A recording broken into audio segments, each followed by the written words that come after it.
Hey everybody, welcome to the channel. My name is Martin, aka Rerun Sales. Starting a new YouTube channel. What I'd like to do is go over the different aspects of my reselling life, from buying, sourcing, listing, and everything in between. What I'd like to do for you in this series, starting today, I'm going to bring up 20 items that I've sold over the past week or so, show you what I paid for them, where I got them. You'll see what I've sold, show you some mistakes I've made. Hopefully you learn something. If you're new to reselling, this can be very helpful. I know when I was first starting out watching different channels, seeing what everyone was doing really got me excited to get into it. And if you're an experienced seller, then maybe you'll pick up a new brand you hadn't seen before, something.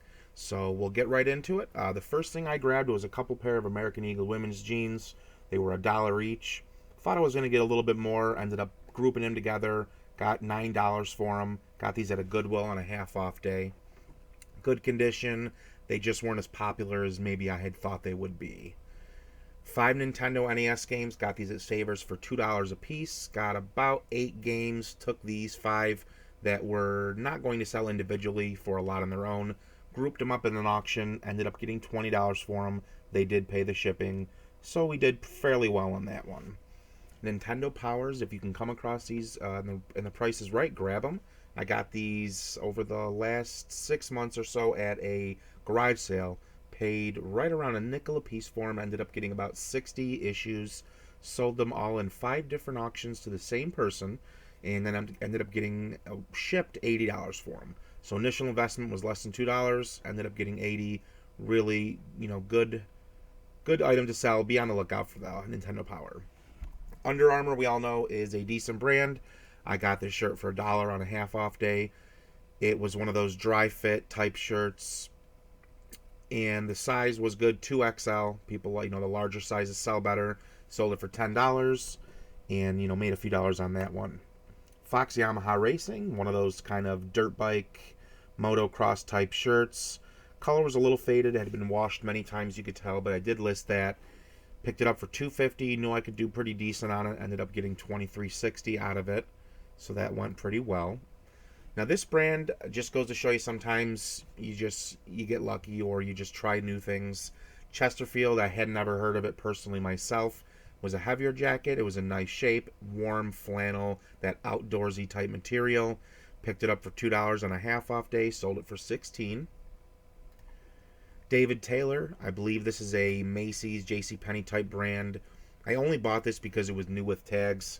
When I first started out, I had the mindset where if it's got tags on it, if it says it retails for $60, that must mean I can get at least $30 or $40 for it. Wrong. So this tag retailed at, I think, $30, maybe even $34. Had it up for $20, had it up for $15, had it up for $10, ended up selling it for $7.60. So not just, just because it has new with tags doesn't always mean it's going to do great. Could it have done better? Could I had better wording, better pictures? Of course, a lot of things can take into play. I've upped my picture game. I've since then got mannequins, things like that, different lighting. So maybe in the future that'll, change something like that. A Polar heart rate watch monitor. So I went to a Goodwill boutique. I was cashing out. She just put this on the shelf. Didn't have a price yet. Asked her how much. It was $4.99. I grabbed it. It was new in the box. Lesser quality than your Fitbit, something more high-end than that, but I still got $40 out of it for, $4 or $5 investment. That's pretty good. Now this phone, I looked it up, the prime example of do your research. I looked it up very quickly. Didn't do a lot of good research, and I didn't have a power cord with it. Realized I wasn't able to test it. Some of the solds I saw were, new, pristine condition. I just didn't let it all process. And again, that's my fault. So I bought it for $4.99. I was only able to sell it for $15 without having the power cord. I did have to label it for for parts are not working, and that's fine with me. I did make a few bucks, but again, I learned a lesson as well. So that's always helpful. Mike Tyson's Punch-Out, very cool game. Got this in the lot at Savers for $1.99. There's 2 versions of this game. There's a Punch-Out and a Mike Tyson's Punch-Out, which we see here. The Mike Tyson's Punch-Out, a little more rare, a little more collectible, a little more valuable. This game does work. I was able to test my games, which people love if you're able to do that. Got $23.60 out of it. I thought that was a very fair deal. AudioVox Sirius satellite radio shuttle receiver. So this was new in the package, but the package had been cut open at the top. I did list in the details that the package had been, cut open, tampered with, but everything was new in there. The batteries were still saran wrapped, and I could tell nothing had been taken out and used, so that's how I listed it.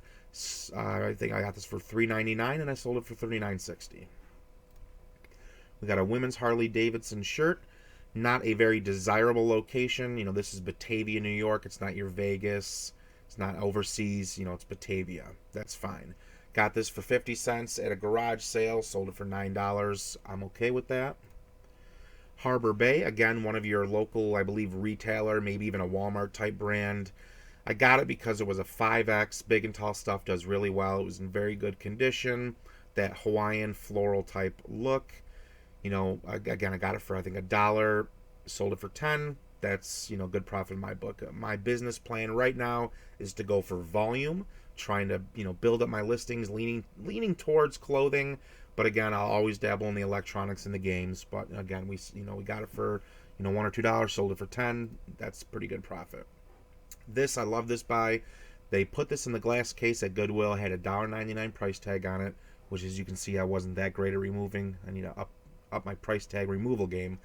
So I got it for $1.99, did a quick lookup, saw some comps between 30, 40, 50. One had sold at $100 that had the box. This one had not been taken out of the box. It was new. You could tell it was still sealed up.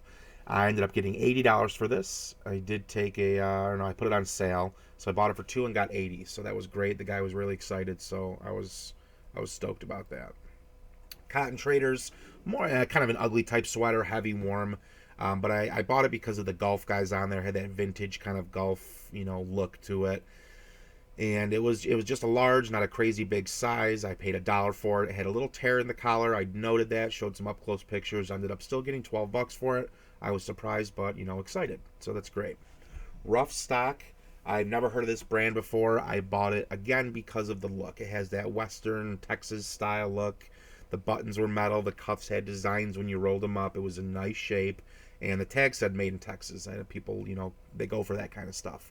I paid $1 for this shirt, and I got 10 for it. Remotes. I used to walk right by these until I started watching videos, educating myself. Now I'll spend a couple minutes when I go into Goodwill's in the remote bin. Remotes from higher end or more popular devices tend to sell for a few bucks. I got this remote. Most remotes in my bins are priced at 99 cents or less. I got this one for 99 cents on a half off day, so I paid 50 cents for this remote. I was able to test if you hold this remote up to a camera, you put batteries in it, and you push the buttons, you'll be able to see in the camera the lights flashing. So you'll be able to know that at least all the buttons work, and you can give the customer some kind of reassurance. Pokemon minifigures, I bought a bunch of these through Alibaba as an experiment. I bought 30 or so packages, ended up paying about 50 to 75 cents per package. I've sold a few locally, given a few away. I finally sold one on eBay, only $6.84. I didn't lose anything. I didn't make a killing. Lesson learned, do a little bit more research before you jump right in. And another great lesson is don't use Alibaba at 3 in the morning thinking you're stumbling onto something great, because you're probably not. iHome, I got it because I know a lot of things. I've sold plenty of iHome devices. They're not going to get you rich, but they're going to consistently sell for 10, 15, 20 bucks. I paid $1.99 for this. I was able to test it. Sold it for $11.60. Creative Prodigies keyboard. So this is an older style, not even a USB. It's a PS2 style keyboard used for music producing. Very cool keyboard. Bought it for $2.99 at a garage sale. I was able to sell it for $20. That's going to do it for the 20 items that I have for sale, or that I've sold over the past week or so in March. I appreciate you stopping by.